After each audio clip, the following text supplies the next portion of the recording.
ধর্ম। আমরা সকলে ধর্মের বিষয়ে কথা বলি, কখনো নিজের ধর্মের বিষয়, আর কখনো অন্যের ধর্মের বিষয়ে। কখনো আমরা অধর্ম দেখলে সেই বিষয়ে কথা বলি। অনেক রকম আলোচনা হয়, কিন্তু এই ধর্ম আসলে কি, সেটা কি কেউ বোঝে? যদি আমি আপনাকে উত্তর দিই, এই উত্তর সরল। ধর্ম হলো তাই যা মানুষকে অন্য মানুষের সাথে, সমস্ত বিশ্ব সংসারের সাথে আনন্দ সহকারে বাঁচতে শেখায়। সেই জন্য আপনি যদি কখনো কোনো ধর্মীয় স্থানে যান, সেই ধর্মীয় স্থানে গিয়ে আপনার শান্তির অনুভূতি হয়, তাই না? কিন্তু দেখুন, ধর্মের জ্ঞান থাকলেই সেই মানুষ ধর্মের পথে চলতে পারবে এমন কোনো কথা নেই। অনেক সময় সম্পর্কে যখন সংঘর্ষ বেড়ে যায়, তখন ইচ্ছের জন্ম হয়, ক্রোধের জন্ম হয়, অহংকারের জন্ম হয়, আর তারপর বিনাশ হয়ে যায় এই ধর্মের। সেই জন্য দ্বিতীয় সবথেকে গুরুত্বপূর্ণ গুণ যা আমার সারথীর মধ্যে থাকা উচিত, তা হলো ধর্মবীর হওয়া। এবার দেখতে হবে সেটা এই যে কে হবে সেই ব্যক্তি যিনি এই স্বয়ম্বরে নিজের ধর্মে অটল থাকবেন। কারণ সেই ব্যক্তি এই সংসার থেকে সরে এসে ধর্মের পুনঃস্থাপনের এই মহাকার্যে আমার সারথি হতে পারবেন। তাহলে আসুন আমার সাথে ভালোবেসে বলুন, রাধা রাধা। প্রতিজ্ঞা ছোট একটা শব্দ, কিন্তু এর মধ্যে শক্তি অনেক থাকে। যে ব্যক্তি প্রতিজ্ঞা পালন করেন তাতে অটল থাকেন, সংসার তাকে সম্মান করে। আর যে ব্যক্তি এটা করতে পারেন না, তিনি বদনামের ভাগীদার হয়ে যান।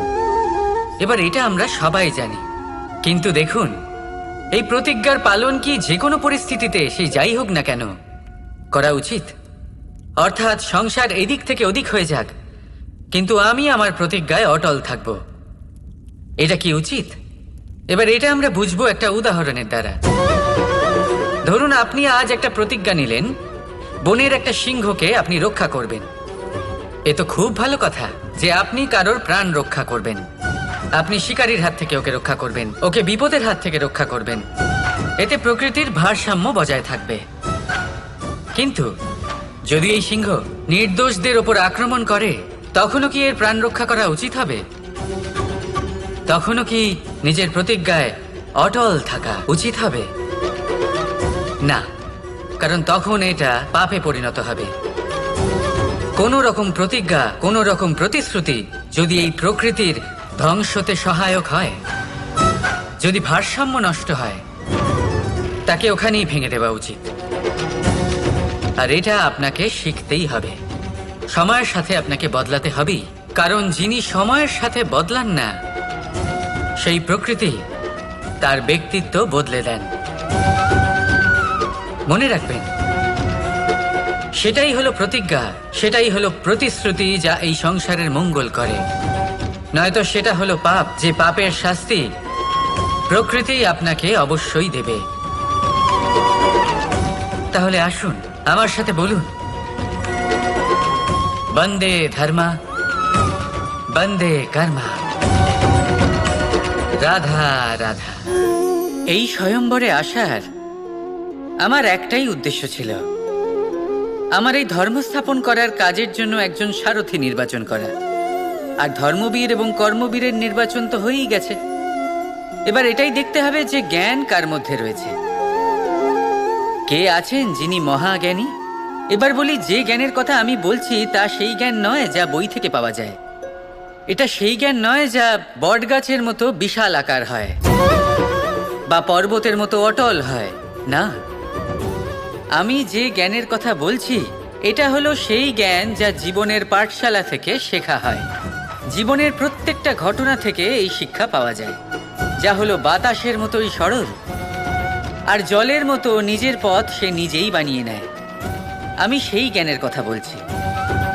এবারে দেখতে হবে কে এই মহাজ্ঞানী, কে আছেন যার মর্যাদার বিষয়ে জ্ঞান রয়েছে, কে আছেন যিনি শাস্ত্র এবং শস্ত্রের মতোই বিনম্রতারও জ্ঞান রাখেন। এমন কে আছেন সেটাই তো দেখতে হবে, কারণ ধর্মের এই রথকে অগ্রসর করার জন্য জ্ঞানের চাকা অত্যন্ত গুরুত্বপূর্ণ। তাহলে আসুন আমার সাথে ভালোবেসে বলুন, রাধা রাধা। মৌনতা। দেখতে গেলে সংসারের সব থেকে শক্তিশালী অস্ত্র হলো এই মৌনতা। আর দেখতে গেলে আমাদের এই অস্ত্রই কখনো কখনো আমাদেরই উপর আক্রমণ করে বসে। কিভাবে? অনেক সময় আমরা আপনদের দেখে, তাদের অনুচিত কার্যকলাপ দেখে, অনুচিত কথা শুনে চুপ করে থাকি, ভেবে নিয়ে আমরা যেন কোনোভাবে তাদের আঘাত না করে ফেলি, দুঃখ না দিই, ক্রুদ্ধ না করে ফেলি, ভেবে নিয়ে এই সমস্যা এড়িয়ে যাবে। কিন্তু এইখানেই আরম্ভ হয় সব থেকে বড় সমস্যার। আমরা কিছুই বলি না এটা ভেবে উনি আমার আপনজন, আর সেই ব্যক্তি ভাবেন যে কিছুই বলেন না সেই আমার আপনজন। যদি আপনি সত্যি কাউকে আপনজন মনে করেন, তাহলে তাকে বাধা দিতে শিখুন। তার অনুচিত কাজে, তার অনুচিত কথায় তাকে বাধা দিতে শিখুন। তক্ষুনি ওনাকে বোঝান যে উনি কি ভুল করছেন, ওনাকে বোঝান, ওনাকে সঠিক পথ দেখান, সেই পথে ওনাকে চালিত করুন। এটাই হলো আপন ভাবা। আর তার জন্য মৌন থাকা নয়, দরকার গর্জন করা। অনেক সময় অনুচিত কর্মের পথে চলতে গিয়ে কিছু মানুষ এমন ঘুমিয়ে পড়েন যে ওনাদের জাগানোর জন্য মধুর সঙ্গীত নয়, রৌদ্র হুঙ্কারের প্রয়োজন হয়ে থাকে। তাই আপনজনদের জাগান, শ্রেষ্ঠ কর্মের পথে ওনাদের চালিত করুন। আর আমার সাথে ভালোবেসে বলুন, রাধা রাধা। বিপদ সকলের জীবনেই আসে, কিন্তু অনেক মানুষ বিপদ এলে ভগবানকে দোষারোপ করেন, বলেন যে আপনি আমাকে রক্ষা কেন করছেন না? আপনার প্রতি আমার মনে অপার ভক্তি, সর্বদা আপনার জপ করি, তাও আপনি না আমাকে এই বিপদ মুক্ত হওয়ার কোনো পথ দেখাচ্ছেন, না এই বিপদ থেকে আমাকে বের করছেন। এবার এটা হলো আপনার ভাবনা, আপনার দৃষ্টিভঙ্গি। এবার আমি বলি সত্যিটা আসলে কি। সত্যি হলো এটাই যে ঈশ্বর সবসময় আপনার সাথেই আছেন, থাকবেন। দেখুন সেই বীজের দৃষ্টিভঙ্গির দ্বারা যে মাটির নিচে চাপা পড়ে আছে, তাকে পরিণত হতে হবে এক বিশাল সুন্দর বৃক্ষে। তা তখনই হবে যখন তা ভাঙবে, ভাঙবে তখনই যখন সে উত্তাপ পাবে। উত্তাপ কোত্থেকে পাবে? সূর্যের তাপ থেকে। সূর্যের তাপ থেকে ধরিত্রীও বাঁচতে পারে না, তাকে তা সহ্য করতেই হয়। আর যখন এই ধরিত্রী আর এই বীজ এই দুই তপ্ত হয়ে যায়, তখনই এই প্রকৃতি বর্ষা আনে, আর সেই বর্ষার জলেই এই বীজ এক সুন্দর বৃক্ষে পরিণত হয়। আছেন তো ঈশ্বর আমাদের সাথে সব সময়। সেইভাবেই আপনার জীবনে যদি কোনো বিপদ আসে, কোনো সংকট আসে, তার মানে এটা নয় যে আপনারই কোনো পাপের শাস্তি আপনি পাচ্ছেন। হয়তো ভবিষ্যতে আপনাকে একটা সুদৃঢ় কাঠামো হতে হবে, তার প্রয়োজন আছে। তাই এটা হলো তার ভিত। যতটা শিখবেন, যতটা শক্তিশালী হবেন, ততটাই দৃঢ় কাঠামো হবেন। নিশ্চয়ই দেখেছেন, অলংকার বানাবার পূর্বে সোনাকেও অনেক রকম পরীক্ষা দিতে হয়, আগুনে তপ্ত হতে হয়। সেইভাবেই যদি আপনি কখনো শূরবীর হতে চান, তাহলে লাক্ষাগৃহের তাপ সহ্য করতেই হবে। তাহলে আসুন আমার সাথে বলুন, বন্দে ধর্মা, বন্দে কর্মা, রাধা রাধা। দাদা আমাকে সব সময় জিজ্ঞাসা করেন যে কানাই, তোমার এই মুখের হাসি, তোমার মুখে সব সময় কেন থাকে, কিভাবে থাকে? সামনে শত্রুপক্ষকে দেখেও ধৈর্য হারাও না, কেউ তোমার নিন্দে করলেও তার সাথে ঝগড়া করো না, কেউ তোমার বিষয় খারাপ ভাবলেও তাকে ঘৃণা করো না। কিভাবে আর কেন করো? আপনার মনেও নিশ্চয়ই এই প্রশ্ন আসে। এবারে বলি, এর উত্তর অত্যন্ত সরল। কখনো দেখেছেন গরু আর তার বাচ্চাকে কিভাবে সে তার মায়ের দুগ্ধ পান করে? সুখে থাকে, কারণ ও জানে যে ওর মা এই দুগ্ধরূপী অমৃত ওকে খাওয়াতেই থাকবে। ও জানে যে এই সময় শুধু ওর জন্য, যাতে ও নিজের মায়ের এই দুগ্ধরূপী প্রসাদ গ্রহণ করতে পারে, আর সেই জন্য ও সুখে থাকে।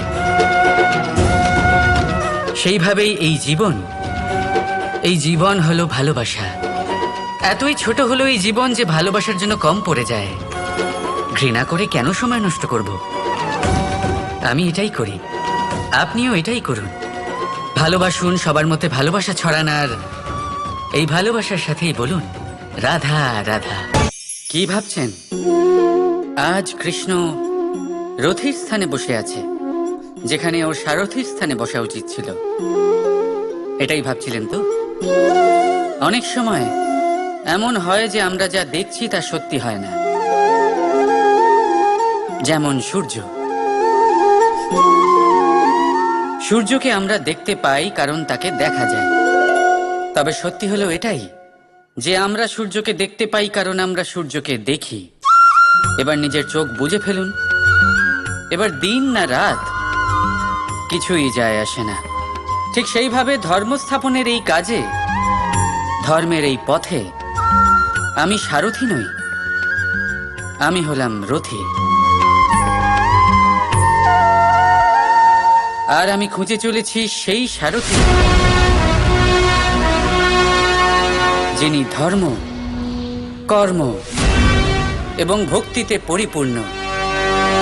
ধর্ম যা আপনাকে সঠিক পথে চালনা করে, কর্ম যা আপনাকে পরিশ্রম করায়, আর ভক্তি তাকে সেই পথ থেকে বিচলিত হতে দেয় না। আজ পর্যন্ত আমি সবার সখা ছিলাম, সবাইকে সঠিক পথে চালনা করতাম। এবার আমি খুঁজে চলেছি সেই ব্যক্তিকে যিনি আমার সখা হবেন আর ধর্ম স্থাপনের এই শুভ কাজে আমার সাথী হবেন।